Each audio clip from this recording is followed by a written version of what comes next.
Oh, that's him. Hey, sir. Excuse me. Walk with me. Okay. Briefly, what's your stance on racism in America today? Racism in America? I'll give you an article that I read. It's In Flesh and Freedom by M. Sean Copeland, but I might have to get back to you. Get your jacket set, your paper. Run in 5, 4, 3, 2, 1. Breaking news. Racism is still alive in a progressive nation. According to Matthew Cook in his video Race Baiting 101, there was a time in the 17th century when blacks were considered unfortunate and not inferior. This created a 3-tier caste system: rich whites at the top, poor whites in the middle, and blacks at the bottom. Despite this happening ages ago, we still see this in our society. A prime example is M. Sean Copeland's In Flesh and Freedom. Black presence is absence and white presence is presence. This makes our society hold prejudice based on skin pigmentation, making us have a skin horizon. Now to Jeremy. Jeremy? We're live now. We're live now. Thanks, Ricardo. We're going to talk a little bit about vocation, and we're going to talk a little bit about formative experiences. For formative experiences, we're going to use my main man, Viktor Frankl, and a quote that he said here: "One cannot change their current situation, but they do have the power to extract a positive outcome." And to give you an example of this, pretty much is what he's trying to say is, for example, if you get your wallet stolen, what you can make positive from that is you didn't lose your life, and your wallet is replaceable. That's just something that's materialistic. So if you use that and continue on with your life, saying, well, there's a lot of things that's more valuable than something else, and you have to make a better experience from that. We're gonna go into vocation here, and for my quote, I'm gonna go ahead and use my man, Brother Martin, which I kind of do like this one.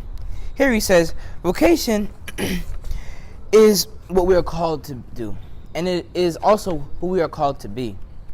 Now, there's three ways that people interpret this, but the real way is vocation is to extend the type of person you want to become. I mean, you can have a career, that's something that you studied for, and then work is something that you get paid for, but vocation is something that you hone down your personal skills that you may have, and you express them in a way that helps others.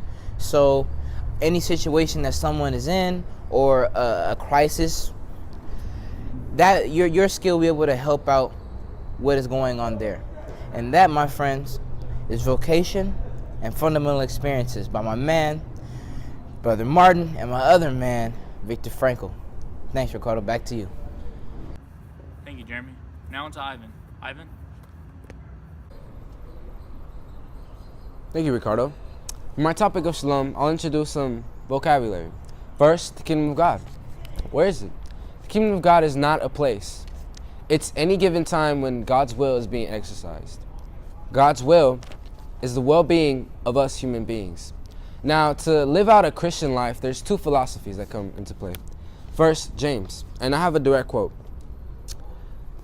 "So faith by itself, if it has no works, is dead." What he's trying to say is that if your Christian doesn't do justice through works, your faith is dead. The other philosophy, Paul, believes that to be an actual Christian, one must take up the lifestyle that Jesus had. Now, my topic, shalom, is a variation of that. The actual meaning means the absence of war and fullness of life. This can take place with basic necessities that make people flourish.